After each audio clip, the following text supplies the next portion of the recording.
ভগবানকে পাওয়া যেত নাম অর্চনা বন্দনার মাধ্যমে, কিন্তু কলিযুগে ভগবানকে পাওয়ার খুব সহজ উপায়।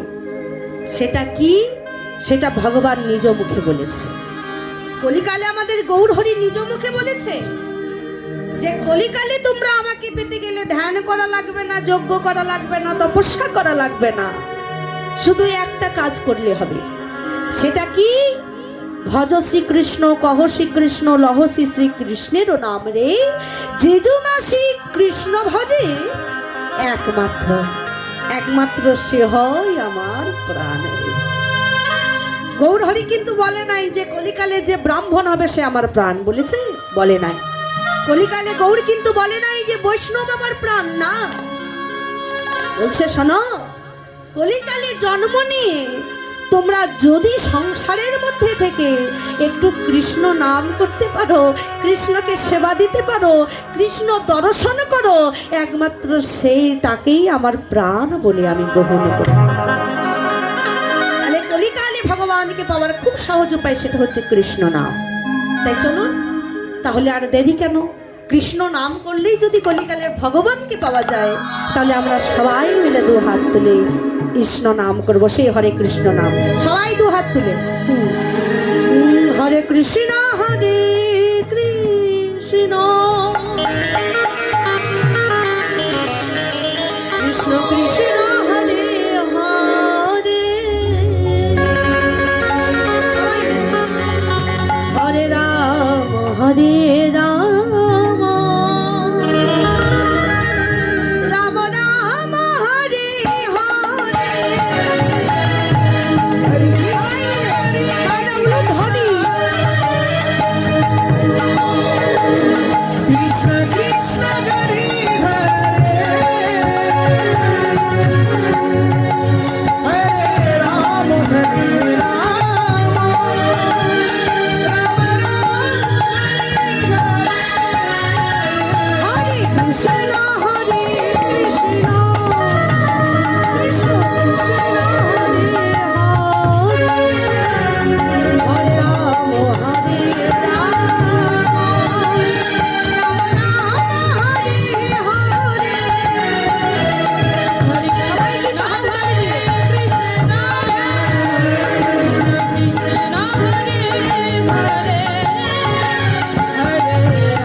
কারণ শেষ হয় নাই। বলছে আমি তো গাইলাম, তা আপনারা কি গাইলেন? বলছে কৃষ্ণ নাম ছাড়া, কৃষ্ণ নাম করলেই ভগবান বললো আমার প্রাণ হবে তোমরা। তা আমি তো কৃষ্ণ নাম করলাম, আমার দলেরও করেছে, তা আপনারা কি করেছেন?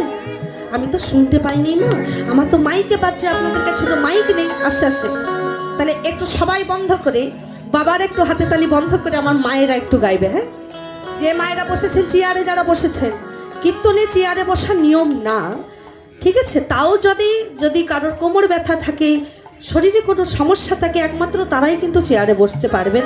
তাছাড়া চেয়ারে বসলে কিন্তু সেরকম কৃপা লাভ হবে না। যাই হোক, চলো চেয়ারে বসে হোক, যারা হোক, সবাই মিলে একটু মায়ের আমার সাথে বলুন হরে কৃষ্ণ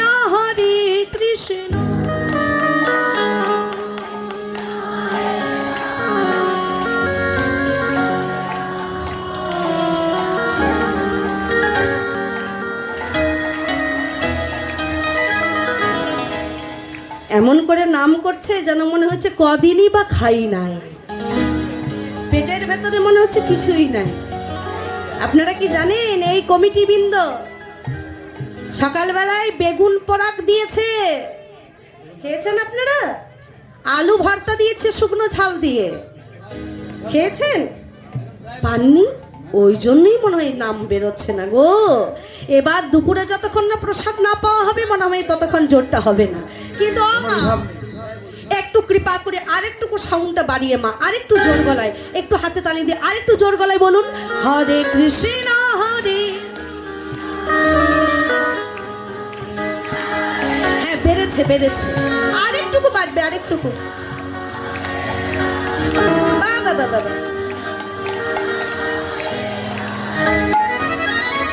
ভালোই হয়েছে, আমি আর একটু বাড়িয়ে নেবো। হ্যাঁ এখনো তো অনেকক্ষণ থাকবো, রাশে আছি, বাড়িয়ে নেবো সাউন্ড, চিন্তা নেই। তা বলছি ও বাবা এবার আপনারা, আমার বাবারা যারা চেয়ারে বসেছেন, মাটিতে বসেছেন, সবাই মিলে একটু হাতে তালি দিয়ে বলুন তো হরে কৃষ্ণ হরে।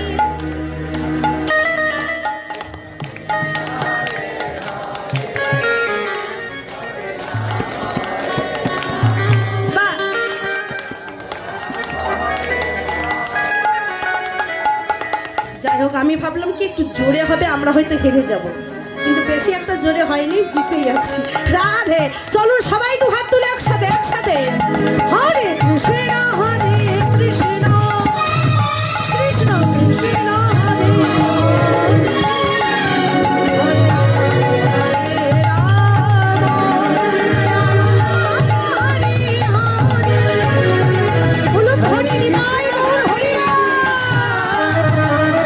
Krishna Krishna Hare Hare Hare Rama Hare Rama Rama Rama Hare Hare। তাই আজ শ্যাম শ্যাম রাধে। আজ গৌরাঙ্গ মহাপ্রভু সকল ভক্তগণকে সাথে করে, এই আপনাদের মতো ভক্তকে সাথে করে আজ সুরধ্বনির তীরে হরি নামের খেলা খেলছে, কৃষ্ণ নামের খেলা খেলছে। আসলে বাবা, যে বাংলাদেশের মাটিতে, যে বাংলাদেশের মাটিতে আপনারা জন্ম নিয়েছেন, বাংলাদেশের পরিস্থিতি যেই হোক না কেন, যাই হোক না কেন, তবে একটা কথা মাথায় রাখবেন, আপনাদের এই বাংলাদেশের মাটিতে কত কত পদকর্তার জন্ম হয়েছে, কত কত মহাপুরুষের কিন্তু এই বাংলাদেশের মাটিতে জন্ম হয়েছে। এই যে লীলা কীর্তনটা আজকে আমাদের ভারতের মাটিতে এত লীলা কীর্তন চলছে, এই যে বাংলাদেশের মাটিতে এত সবাই লীলা কীর্তন গাইছে, এই লীলা কীর্তনের সৃষ্টি, এই লীলা কীর্তন যে কি জিনিস কেউ কিন্তু জানতো না, কোনো দেশ জানতো না। এই লীলা কীর্তনের সৃষ্টি হয়েছে আপনাদের বাংলাদেশের মাটিতে। আর কে সৃষ্টি করেছে জানেন? নাম কি জানেন? যার নাম হচ্ছে নরোত্তম দাস ঠাকুর। যার স্থান হচ্ছে, যার জন্মস্থান হচ্ছে আপনাদের রাজশাহী খেতড়ি ধাম। কিছুদিন আগে, এই 1-2 মাস আগে মনে হয় সেখানে প্রচুর মেলা হলো। হ্যাঁ এই তো কিছুদিন আগে। হ্যাঁ, প্রেম তলি, প্রেম নিতে যাই ভক্তরা ওই জায়গায়। ওই নরোত্তম দাস ঠাকুর যদি না থাকতো তাহলে লীলা কীর্তনের সূচনা হতো না। এই যে আজকে বাজনা তালগুলো বাজছে, এই তালের সৃষ্টি কে করেছে? এই নরোত্তম দাস ঠাকুর করেছে। এই নরোত্তম দাস ঠাকুর শুধু গানটা তৈরি করেনি, কীর্তনটা না, কীর্তনের সাথে তালও রেখে গেছে। আপনাদের অনেক ভাগ্য ভালো, পূর্বজন্মের অনেক কর্মের ফল। আপনাদের এই বাংলাদেশের মাটিতে জন্ম হয়েছে ব্রহ্মা, স্বয়ং ব্রহ্মা জন্ম নিয়েছে, যার নাম হচ্ছে হরিদাস ঠাকুর। তার জন্ম হয়েছে আপনাদের এই বাংলাদেশের মাটিতে। আপনারা বড় ধন্য, আপনাদের জীবনও ধন্য যে আপনারা এমন একটা দেশের মাটিতে জন্ম নিয়েছে। কিন্তু বাবা, জীবনে যাই পরিস্থিতি আসুক না কেন, আজকে আমরা যারা কীর্তন করি, ভারত থেকে যারা আসছি, ধীরে ধীরে কিন্তু আমাদের এই আশাটা বন্ধ হয়ে যাচ্ছে। দেশ বিদেশে যা পরিস্থিতি, আমাদের এই আসা যাওয়াটা কিন্তু ধীরে ধীরে কমে যাচ্ছে, অনেকেই আসতে পারছে না। বাবা, আপনারা যদি শুধু মনে করেন যে ভারতের কীর্তনীয়রা শুধু টাকার জন্য বাংলাদেশে আছে, ভুল কথা। ভারত থেকে, দেশ বিদেশ থেকে কীর্তনীয়রা বাংলাদেশে কীর্তন করতে আসে, তার একটাই কারণ, কারণ বাংলাদেশের কীর্তন হচ্ছে ভাবের কীর্তন, ভালোবাসার কীর্তন, যে ভাবটা অন্য কোনো দেশে গেলে পাওয়া যায় না। আমি ভারতের মেয়ে, আমি ভারতবাসী, আর ভারতের হয়েও একটা কথা বলে যায়, ভারতে মা প্রচুর কীর্তন হয়, প্রচুর গান বাজনা হয়, কিন্তু ভারতের কীর্তন আর বাংলাদেশের কীর্তন কিন্তু এক করলে হবে না। ভারতের কীর্তন হচ্ছে বড় বড় তাল নিয়ে, রাগ রাগিনী নিয়ে। তুমি কীর্তন শুনতে বসলে শুধু কটা রাগ করলে, কটা রাগ প্রদান সুর করলে, কটা তাল গান করলে সেটা বিচার করা যায়, কিন্তু বাংলাদেশের ভক্তরা তাল শুনতে আসে না, রাগ রাগিনী শুনতে আসে না, তারা শুধু আসে একটাই আশায়, যে কীর্তনিয়া কখন দুটি নয়ন জলে বুক ভাসিয়ে কাঁদবে, আর আমরাও কখন তার কান্না দেখে নয়ন জলে কাঁদব। বাংলাদেশের ভক্তরা কীর্তন শুনতে কীর্তনিয়ার পায়ের কাছে ঘিরে ঘিরে বসে থাকে কেন? কারণ তারা একবার কাঁদবে বলে। তাহলে বাবা, নাচার ভক্ত তো অনেক পাওয়া যায় মা, এখন যদি একটা ভজন গাই নাচার ভক্ত প্রচুর পাবো, কিন্তু কাঁদার ভক্ত কজনই বা হয় বলো? আনন্দ করার ভক্ত অনেক থাকে, কিন্তু কাঁদবার ভক্ত কেউ থাকে না। আর ভগবানের নামে যদি কেউ কাঁদতেই না পারেন, যদি নয়ন জলে যদি বুক ভাসাতেই না পারেন, তাহলে সে ভক্ত কখনো গোবিন্দ কৃপা পাবে না। রাধে। আর আপনারা এই কথাটাও শুনে রাখুন,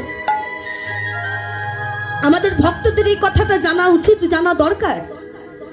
আজকে যে কমিটির ভক্তরা, আপনাদের এই কটা ঘর মিলেই কিন্তু আজকের এই কীর্তন।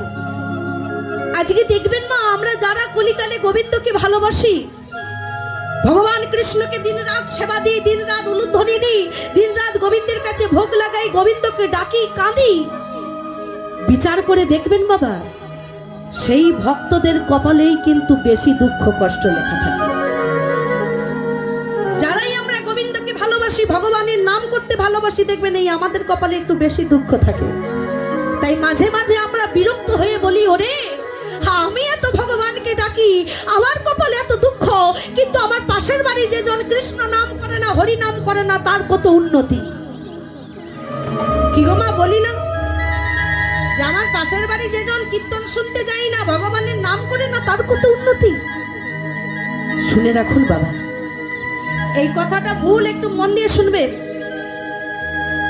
ভগবান বলল, আমার যারা ভক্ত হবে, আমাকে যারা ভালোবাসবে, তাদের কপালে দুঃখ কষ্ট একটু থাকবে।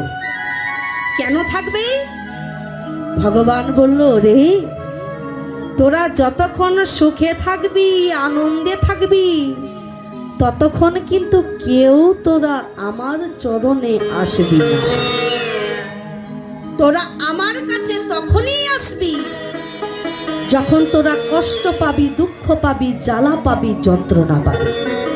কি গো বাবা, তাই না?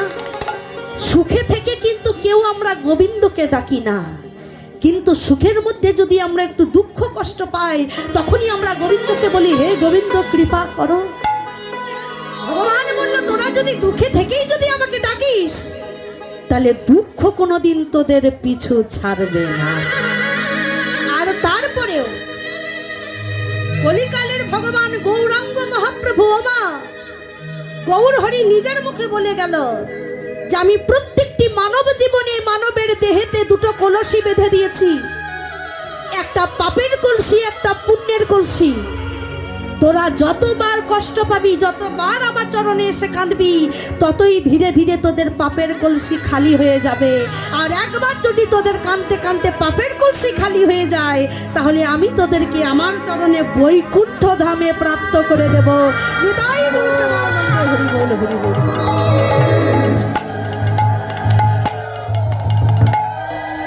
তাহলেই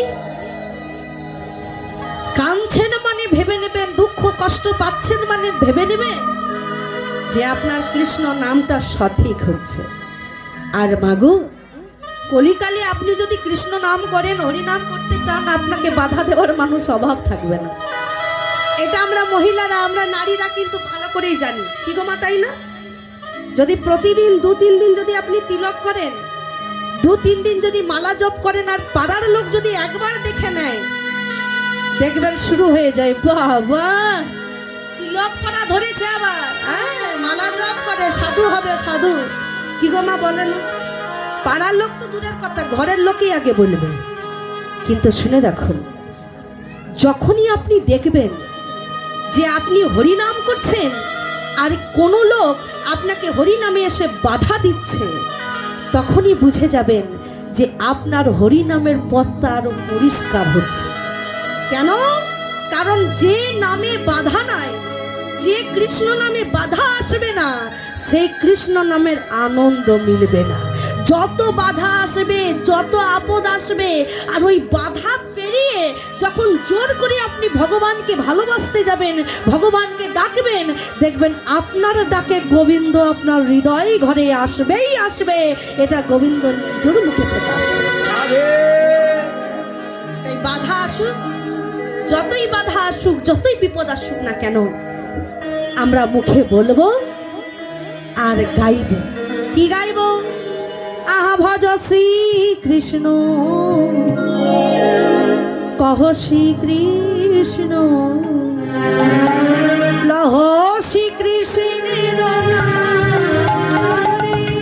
ভজ শ্রী কৃষ্ণ, কহ শ্রী কৃষ্ণ, লহ শ্রী কৃষ্ণের নামে।